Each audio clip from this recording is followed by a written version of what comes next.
हस गोटे ओठ तल गार ना लुह गोटे आखि तल नईर ना से हसर ओठरे से नईर नारे आ लेखिबा तो ना मो ना ଆମରି ନା ଆମରି ନା।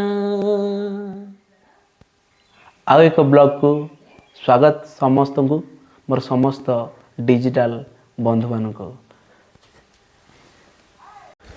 ସାଙ୍ଗମାନେ, ମୁଁ ପଛରେ ଯେଉଁ ପଥ ଦେଖୁଛନ୍ତି, ଯେଉଁ ଦାଣ୍ଡ ଦେଖୁଛନ୍ତି, ସେ ଖାଲି ଯେ ଦାଣ୍ଡ ନୁହଁ, ମୋ ହୃଦୟର ଅନେକ ସ୍ମୃତି ସାଇତି ରଖିଛି। ସେ ଯେଉଁ ସିମେଣ୍ଟର କଂକ୍ରିଟ ପଥଟି ଦେଖୁଛନ୍ତି ଆପଣମାନେ, ଏ ପଥ ବାଲି ସବୁ ଥିଲା, ବାଲି ମାଟିରେ ଥିଲା। ମୁଁ ଏ ମାଟିରେ ପିଲାଦିନେ ଅନେକ ସମୟ ବିତେଇଛି। ସେ ମାଟିରେ ବାଲି ଘର ତୋଳିଛି, ସଢ଼େଇରେ ଛୋଟ ଛୋଟ ସଢ଼େଇ କହିଲେ ଯେଉଁ ଆମର ନଡ଼ିଆରୁ ଯେଉଁ ଖୋଳପାଟା ବାହାରେ, ସଢ଼େଇରେ ଅନେକ ଛୋଟ ଛୋଟ ଚୁଲି ତିଆରିଛି। ମୋ ପଛର ଯେଉଁ ଦୃଶ୍ୟ ଦେଖୁଥିବେ, ଏ ଜାଗା ଏକ ଖାଲା ଜାଗା ଥିଲା। ଯେଉଁ ଘର ସିଆଡ଼େ ଅଛି, ଏଇଠୁ ଆମର ରାସ୍ତାରୁ ସମ୍ପୂର୍ଣ୍ଣ ଭାବରେ ଗହିର ଆଡ଼ିକି ଗୋଟେ ରାସ୍ତା ଥାଏ। ମୁଁ ପିଲାଦିନେ କ'ଣ କରେ, ସେ ଯେଉଁ ସାଇକେଲ ଚକା ନେଇକି ଟୋଟାଲ ଗଡ଼ି ଗଡ଼ି ଗଡ଼ି ପୁରା ଗହିରକୁ ଯାଏ। ଯେହେତୁ ସେତେବେଳେ ଶଗଡ଼ରେ ତ ଧାନ ମାନେ ବୁହା ହେଇକି ଆସେ ନା, ସେଥିପାଇଁ ବହୁତ ସୁନ୍ଦର ଭାବରେ ଗୁଳା ହେଇଥାଏ, ବହୁତ ଓସାର, ଦୁଇ ଫୁଟ, ପ୍ରତ୍ୟେକ 3 ଫୁଟ ଗୁଳାଟା ପୁରା 3 ଫୁଟ ହୋଇଥାଏ।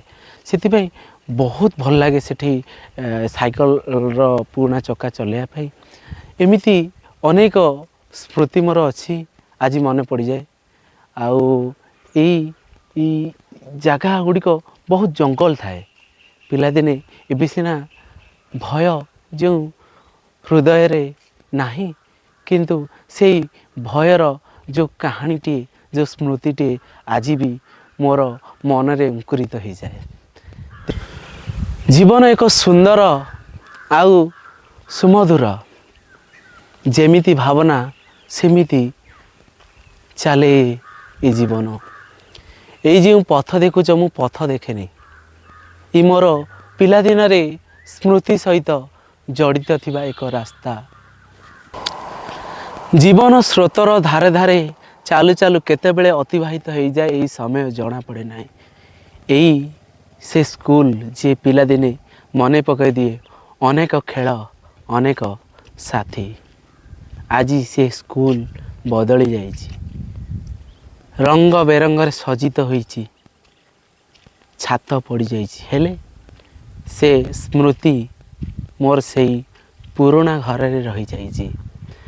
ଏଠି ସାଙ୍ଗମାନେ ବହୁତ ସୁନ୍ଦର ଗୋଟିଏ ଆଜବେଷ୍ଟ ଘର ଥିଲା, ବହୁତ ବଡ଼ ଥିଲା, ପାଖାପାଖି 100 ଫୁଟର ଲମ୍ବାଳିଆ ଘରଟେ ଥିଲା। ଆଉ ଆମେ ଏଠିକି ଆସୁ, ଏତେ ସୁନ୍ଦର ଲାଗେ। ଏବେ ଏ ସବୁଗୁଡ଼ିକ ପାଚିରି ହେଲା।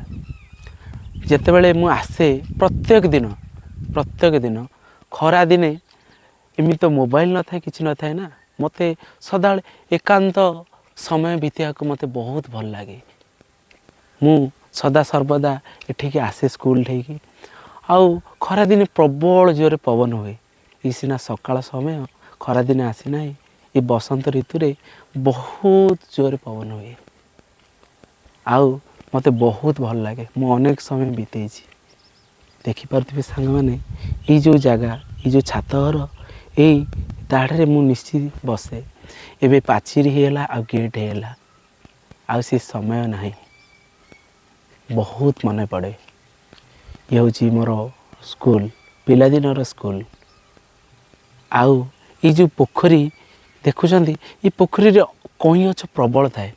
ଆମେ କ'ଣ କରୁ ପିଲାଦିନେ, ଯେଉଁ ସବୁ ଗୁଡ଼ିକ ରୋଷେଇ ହୁଏ ସେଇ କଇଁ ପତ୍ର ଟୋଟାଲ ଆମେ ଆଣୁନା, କେତେବେଳେ ବି ଥାଳିଆ ଆଣୁନା, ସେଇ କଇଁ ପତ୍ରକୁ ଛିଡ଼େଇ ଦେଉ, ସେଇ କଇଁ ପତ୍ରରେ ଆମେ ଖାଉ, ପୁରା ନ୍ୟାଚୁରାଲ୍।